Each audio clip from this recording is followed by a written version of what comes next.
Hi, everyone, and welcome. My name is Carin Winter. I am the CEO and founder of Mission B. We're a nonprofit bringing mindfulness to children in schools in New York, California, and around the globe. I am so excited today to have with me Andrew Jordan Nance, who is an author and speaker and provider of mindfulness services, and he lives in San Francisco. How you doing today, Andrew? Good. How are you? Good to see you. I'm doing great. Thank you so much for joining us. We're so Sure. delighted to have you with us. Thank you. If it's okay, I'm just going to share a little bit of your bio before we get into the interview because you have Absolutely. done a lot of amazing work. So, Andrew is the author of Puppy Mind, Mindful Arts in the Class. I own this book. I absolutely love it. He's also the author of The Lion in Me, published by Parallax Press, as well as his newest book, The Barefoot King, and distributed by Penguin Random House and the Shambhala Press. This is now available for purchase, and we're going to feature that a little bit in the end. Yeah. A theater educator since 1991 and the founder and lead facilitator for Mindful Arts San Francisco. Additionally, Andrew also offers mindful arts training and assemblies at conferences, and he works with libraries and schools and school districts around the globe. His mindful training comes from Mindful Schools, which we love, and Spirit Rock Meditation Center, which we also would wish we could live at, Omega, where we teach too, and Esalen, which if you haven't been to Esalen, it's one of the most magical places to be on the planet.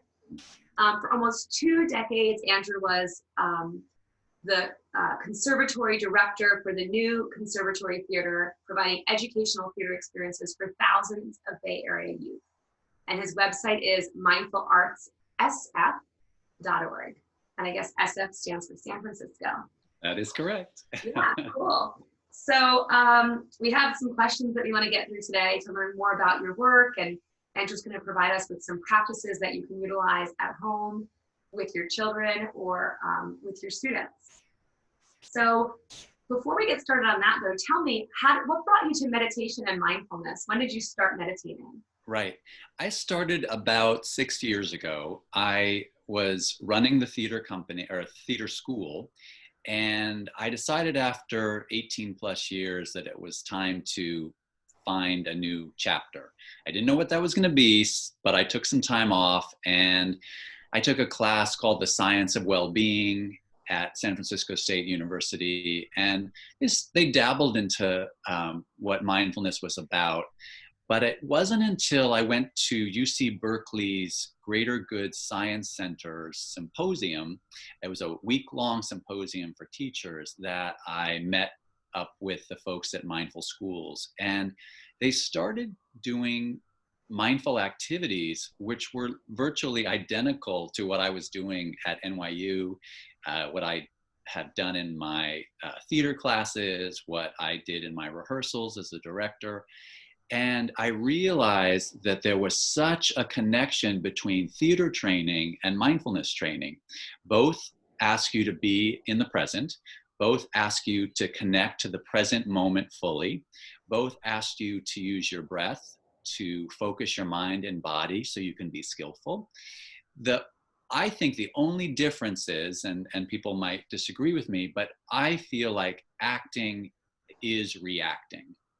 We want to get into an argument on stage. We want to, go duel each other. We want to walk off in a huff. But in life, we really don't want to make those choices. We want to be a little bit more skillful. So with mindfulness, I think we want to cultivate responsiveness, and on the stage, we want to cultivate reactivity. So that's where they diverge in my mind. So once I got that, I really felt like I had been training to be mindful for my whole career. I started acting when I was probably 11 or 12, taking theater classes and theater camps. And so I really felt like I had a really good understanding of what it's what it means to be connected to the mind and the body. So, so after that symposium, I dove into the Mindful Schools curriculum. I took a bunch of their classes online, and then I started teaching about 6 months later. And that's how I found mindfulness. That's an amazing story. I love that. Thank I you. know that when we created a mindfulness and trauma program that we're actually still working on, we hired a drama specialist who was also a trauma specialist, so the D and the T. Smart. And she was first an actress, and then she had kind of a similar experience that you did and went from being an actress to being a trauma specialist that now specializes in both trauma therapy and mindfulness. Wow. And we used a lot of role plays with the kids to act out challenging situations and have them do positive reframing. And it was the most mindful fun that I had. Yes. Yeah. Really Yeah, I absolutely agree. I play a lot of games with kids as well, and I want them to kind of feel what it's like to have these big emotional states in the context of the game. So then when these emotional states show up in real life, they can be a little bit more skillful with what they do with them. That's amazing. Cool. So now tell me, like on a day-to-day basis for you, what do you have a formal seated practice? Do you connect with nature? Because everyone does something different, and I know some people do something different every day, but what is like an average day in your life like as far as mindfulness is concerned? Right. Typically, I wake up to an alarm and I kind of get myself settled, and then I'll either sit in bed or lay in bed for a half an hour, and I'll do some breath work. I'll do some poems that we'll hopefully get to. I'll maybe, do a kindness practice for myself and others, maybe think about my intention for the day. It varies every day, but just sitting for like 20 minutes to a half an hour. And I don't want to push 20 minutes or a half an hour. I say, do 10, do 5. It doesn't need to feel scary. And if it does feel scary, then just lean into the fear and try it anyway. And the worst that can happen is, you'll feel uncomfortable for 10 minutes. But it'll change, as you know, Carin, it's just an opportunity to check in with ourselves, not to necessarily find calm, not to necessarily find peace, but to just know and be kind to any emotion that might arise. And then I do, of course, I try to run a few times a week.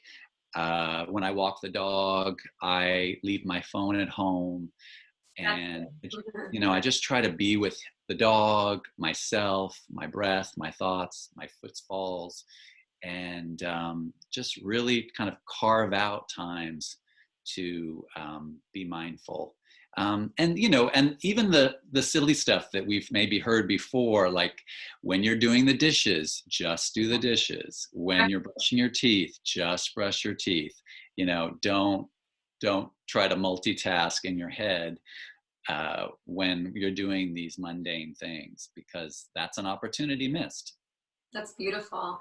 Yeah, I love that. The more people I interview, the more I realize that how simple our daily practices are. Like most of the people we talked to so far do like 20 or 30 minutes and they sit and breathe. And I really love the beauty of what you shared initially, which is waking up in the morning and not getting out of bed. Like your alarm goes off, but staying present. And there's a quote in recovery programs that say, become spiritually fit before your feet hit the ground. I like that.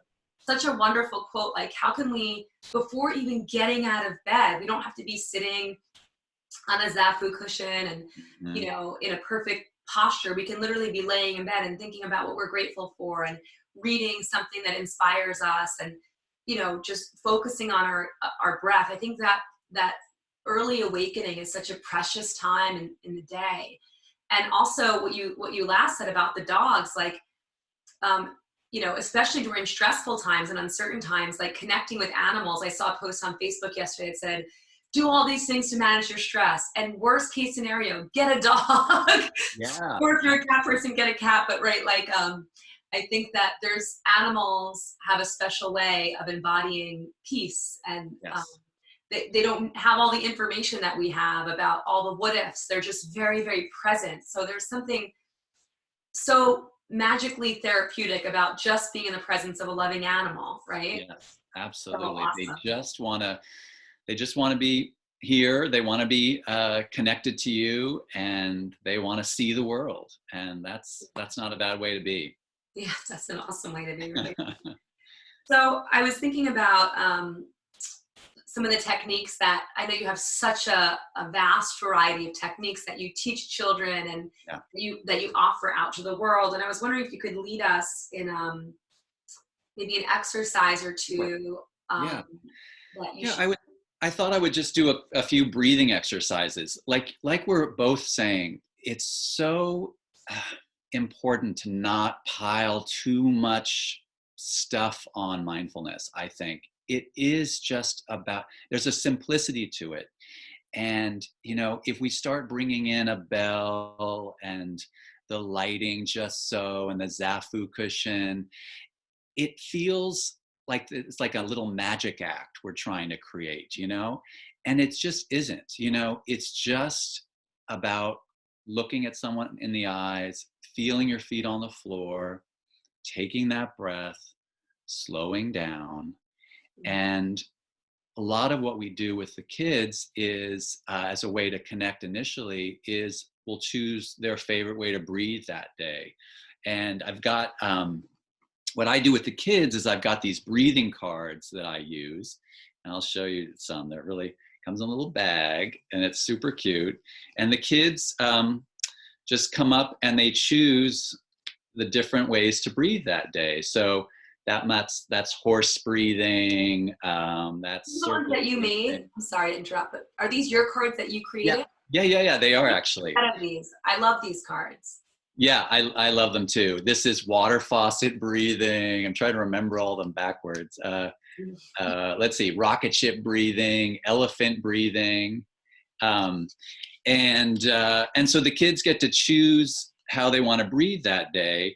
And then kids, they remember everything. So even if I'm not there, the teacher will say, how do you want to breathe that day? And they'll say elephant breathing or rocket ship breathing or whatever. So I thought I'd teach you a few that are some of my favorites, and they're some of the kids' favorites. And so put your hands up like this, Cool. and let's just do it once together. And I'm going to just see if you can guess what it is. So breathing in,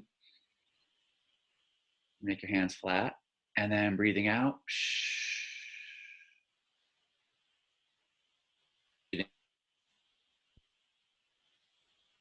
And breathing out.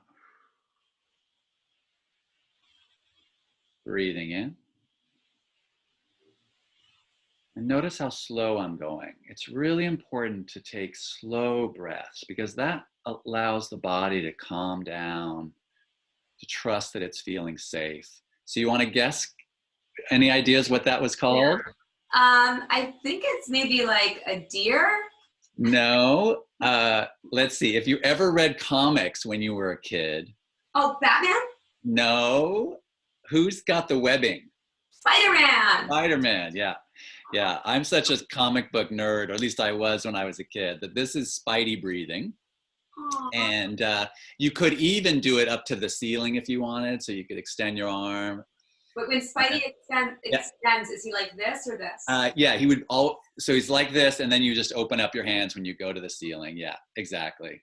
Oh, so that's and how Spider-Man gets the stuff out of the webby stuff. Right, exactly. He's shooting the webbing. So you can even, when you breathe out, you can make a like you're shooting webbing up to the ceiling. It's super fun. But I like to do it just quietly on my lap, just breathing. And then you can even do it while you're driving, Really? Yeah, you can have the steering wheels. I know, right? So you can just kind of do this while you're driving, someone just cut you off in traffic, take a breath. Maybe not in New York City though. Yeah, no, exactly. Yeah. And then this is super sweet. This one, I don't know if you have any deaf people in your life. Yes. But this My means, cousin's deaf. what's that? My cousin Oh, Shannon. cool. My parents were both deaf. So this means I love you in sign language. That's the I, that's the L, and this is the Y. So that's I love you. And so this could be I love you breathing. And you could do this with your kids if if you're a parent. You could do this saying goodbye to them before they get out of the car. You could say this to them as they're going to sleep at night. This is so touching, this breath. Like Isn't this sweet? I know it really opens up the heart. I know. It makes me kind of tear up a little bit. I'm getting choked up doing it. I know. And it's intimate. And, and I know some teachers tell their kids that they love them. And, there's a lot of kids that don't know that they're loved. So I feel like it's, if it's our job as educators to make sure kids feel loved, we need to say it.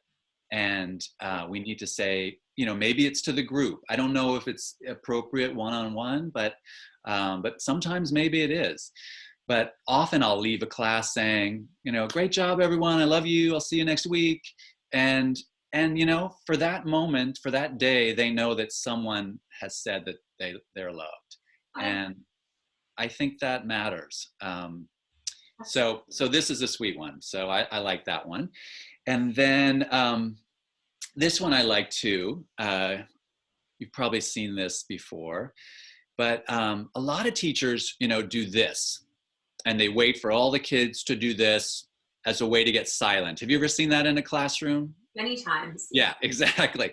So basically what you're saying is, kids, hold your breath until it's quiet, right? Yeah. But why not take a breath until it's quiet? So let's breathe together.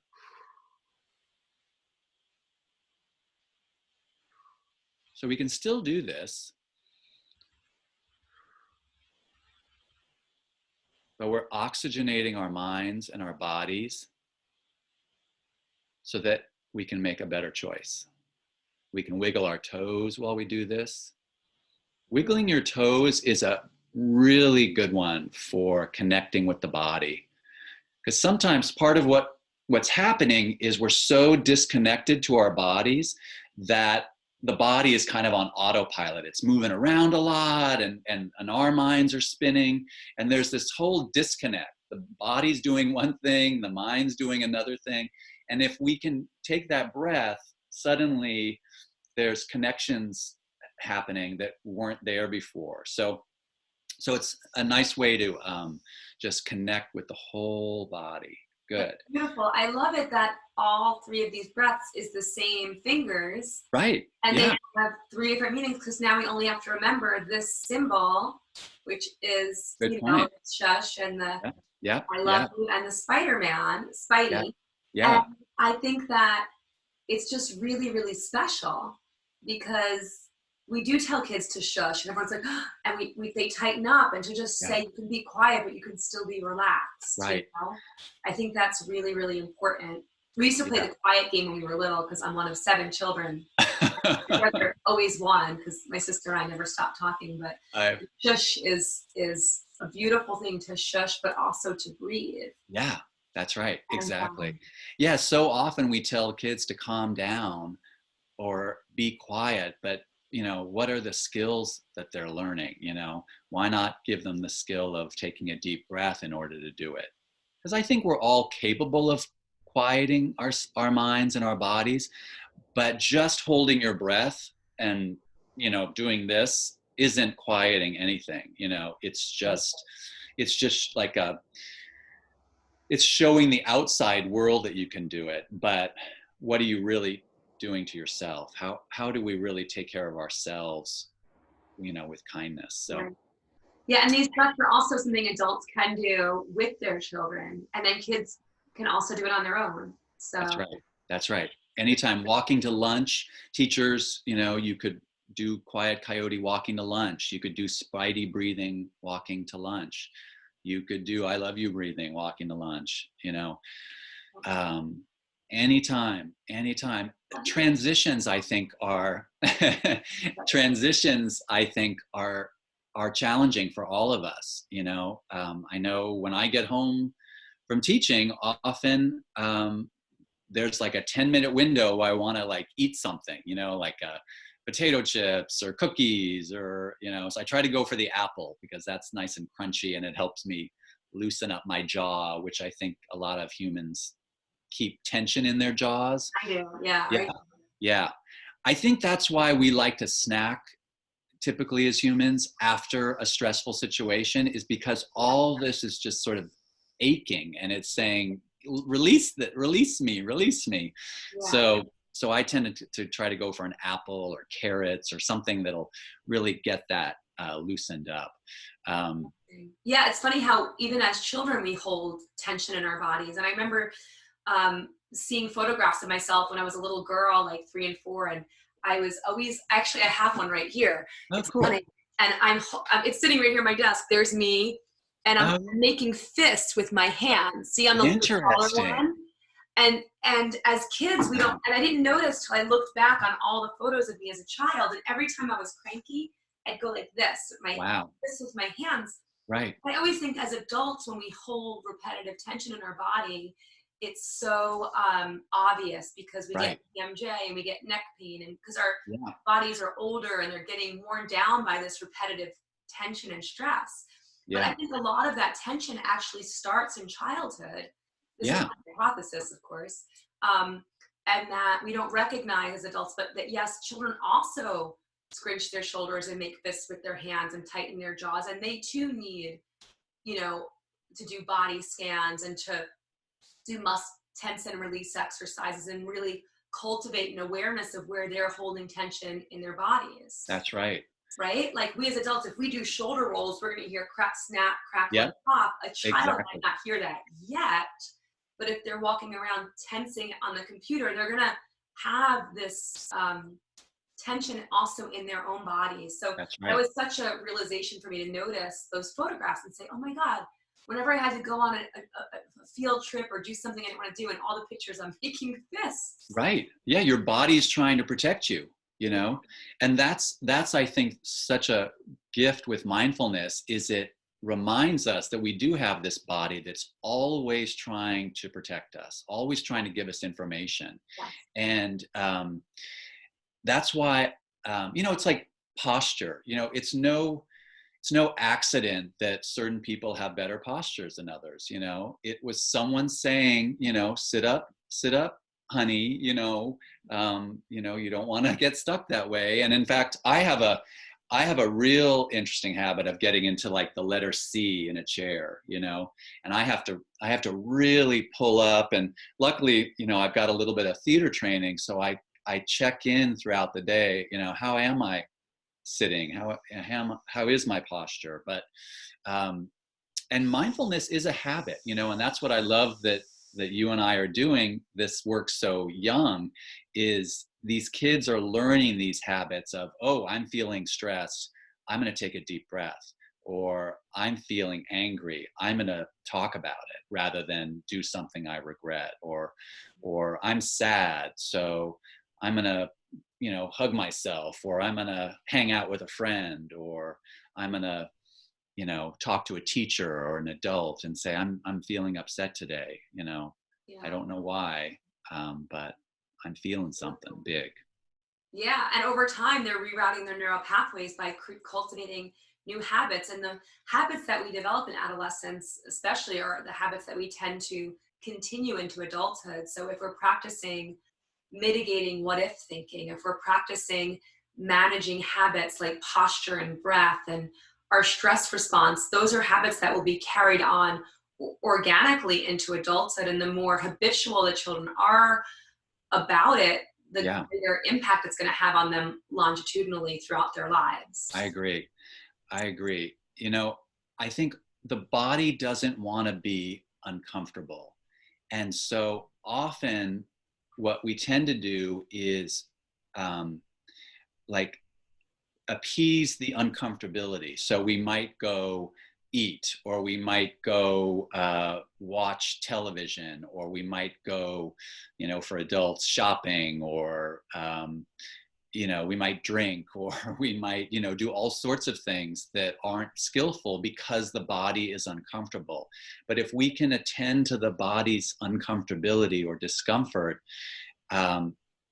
it calms down, because it no longer feels like it's not being, it no longer feels like it's not being listened to. Does that make sense? Does that make sense? Absolutely. Absolutely. Yeah. And I think too, with children, like they're sitting at a desk for sometimes 6 hours a day plus homework. Right. Let's make it Yeah. 7.5 hours a day. Yeah. And that is not only not natural for children, but it's bad for their health. That's right. Mentally and physically. I just got a standing desk here I would show it to you, I have to move the computer, for $80, and I stand most of the day. And there's all this new research to support children standing is actually improving test scores, reducing childhood obesity, helping kids perform better. So I think just making simple adjustments to their posture, to their breath, to whether they're sitting or standing, to helping them cultivate these habits is a really wonderful offering that you've made today to our audience. I don't know if you've noticed this, but my teachers that I work with really try to keep the kids sitting for maybe 20 to 30 minutes at a time. And then, let's get up and do a brain break. Let's do something, like a video, like Go Noodle or something like that. Or let's stretch, or, let's move to the carpet, or let's go back to your chairs, because you're right. Sitting any longer than 20 to 30 minutes is just bad on the body, bad on the psyche, all of it.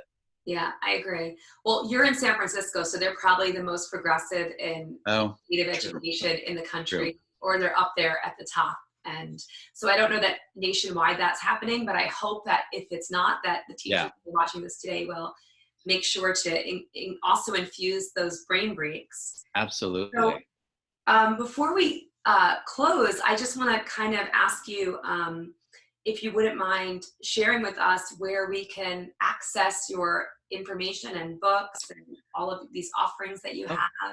So if you can share more about your current book that you just wrote, The Barefoot King, which I can't wait to hear about, and then tell us where we can access your resources. Okay, so you can go to my website, or you can just go to Barnes and Noble or anywhere books are sold to get any of my books. They may not have them in the store, but they can order them in a couple days. So that's a pretty quick turnaround. So let me go in order. So my first book came out about, 4 or 5 years ago now, and it's called Puppy Mind. And it's all about a little boy whose mind wanders like a puppy. And he realizes it's his job to get it to stay in the present, one kind breath at a time. Yeah. So it's super sweet. And the illustrations are by the guy who does Clifford the Big Red Dog, Jim Durr. So if the dog looks a little familiar to you, it was drawn by the guy who does Clifford. Wow. So I love this book. This is a bestseller, actually. So I have it right over here on my bookshelf. Hi, Puppy Mind. We love that book, and this should be. I love it, yeah. And then this book that you were talking about is Mindful Arts in the Classroom, and it actually has Puppy Mind in it, as well as some art activities. Let me show you one of the art activities. So there's like a connect the dots art activity in here.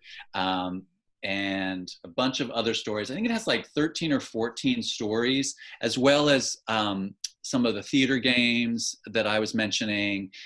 Some of the breathing exercises that I was mentioning is in here as well. And then I have that book too. I have to give testimony. Yay, thank you. I just glanced through it. I haven't had a chance to do a full deep dive, but everything I looked at so far is absolutely awesome. Thank you. Thank you. It's a deep dive, and there's a lot of information that you're offering in there. Like, there really is. So worth it. That book is just, there's so much. You're like, wow, this could keep me busy the whole year. Oh, it totally could. Yeah. And there's like folk tales in there from Africa and India, and Asia, and there's a Native American folktale in there, and then there's some original ones. There's one about the Loch Ness Monster that I wrote that's original. So, and then this one is The Lion in Me, and it's about a little boy who's who realizes that he has a lion in him, and it's called anger. And he realizes that anger starts in his belly first, and then it moves up to his face, and it goes into his fists.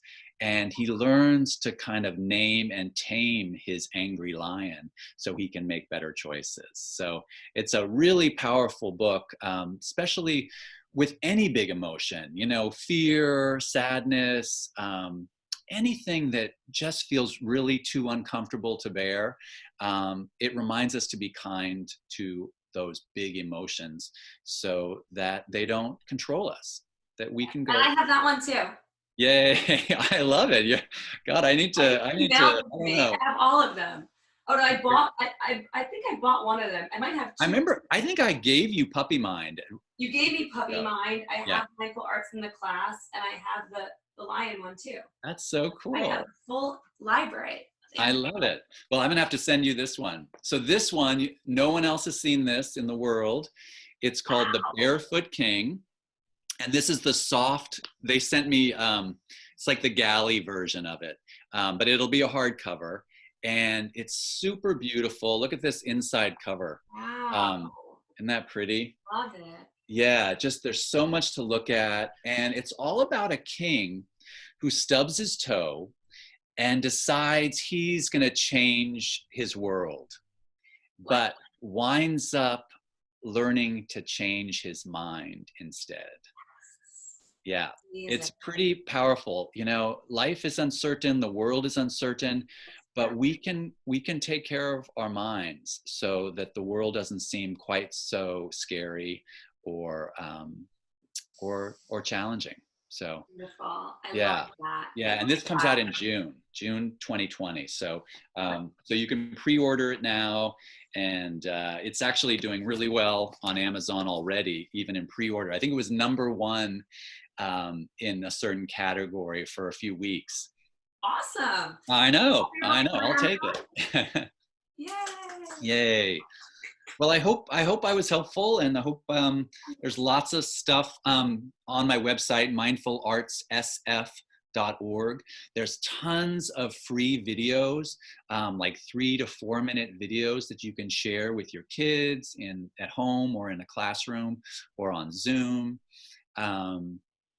There's articles, all sorts of things on there that I think could be a really great resource for teachers and for parents. I think there's like 30 short videos. So like you were saying, you could use those the whole year in a classroom and be set. Awesome. That's amazing. Yeah. All right, cool. Well, let's close. Do you want to take us out in like a 1 or 2 minute practice? Okay, sounds good. All right, let's just take a deep breath into your belly, and let's put our spidey hands on our knees. We'll just breathe in, breathe out, wiggling your toes just a little bit, checking your shoulders, maybe moving your shoulders just slightly. Just checking in with your body. You feel relaxed or tense? What do you sense? Check in with your eyebrows and eyes and eyelids. Do they feel completely relaxed? Or is there just a little bit of tension? Good. Breathing in. Now check in with your heart. Does it feel open or closed? Big or small? Is it beating fast or slow?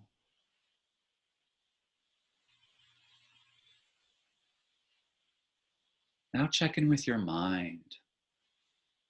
Is it busy or still? Does it feel thick And is it moving around a lot?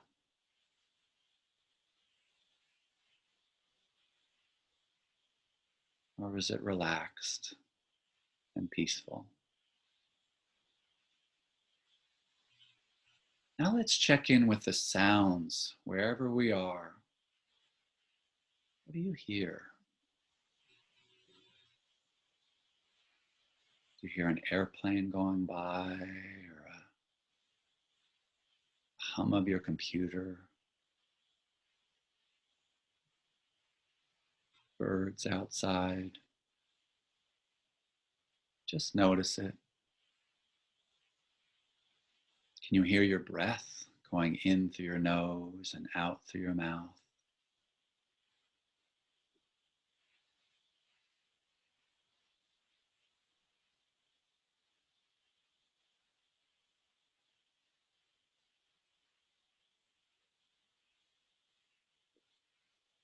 Just keep breathing, nice and gentle. Nowhere to go, nothing to do.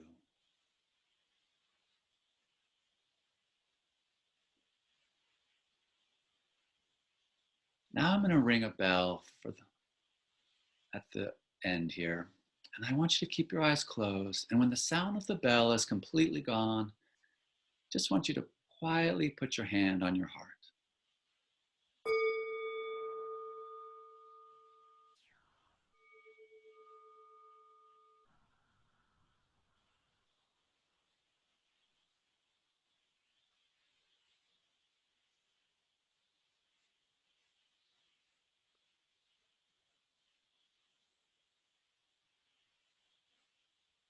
And when you're ready, just open your eyes. Hey, that was Yeah. beautiful. Thank you Okay. so much, Andrew. What a gift you are to the Welcome. world, and how lucky are all the children everywhere to have your beautiful work in their hands. Thank you. I'm going to make sure I send you some stuff that you can give to your peeps, okay? Like free offerings, awesome. Yeah, free offerings. But this one is just a little cloud, and it says, "My puppy mind takes me here." So you get to draw whatever happy place your mind likes to take you to. So it could be the beach, it could be the park, it could be your bedroom, it could be your refrigerator, whatever. And then this is a mindful poem that I like to do with the kids as well. So I'll send that to you, and it's super sweet. You could do it with Spidey breathing or breathing ball breath, or the roller coaster breathing or take 5 breathing. And you just go up and down with each line of the poem like that. I like that. Nice and slow. Yeah. So every breath up and then out. Inhale. Exhale. Inhale up. The inhale's always on an up, and then down. Inhale. And nice and slow. Great. And then the poem connects with that, or any breathing activity you'd like. So hey, awesome. Well, welcome. thank you, Andrew, and thank you everyone for joining us. Again, this is Andrew Jordan Nance from mindfulartssf.org. I'm Carin Winter from missionb.org, and we are so grateful to have you with us today. Thank you. Thank you so much, Andrew, and thank you for everyone that's listening. It was great. Thank Bye, you. everyone. Have a great day. Bye. All right, take care.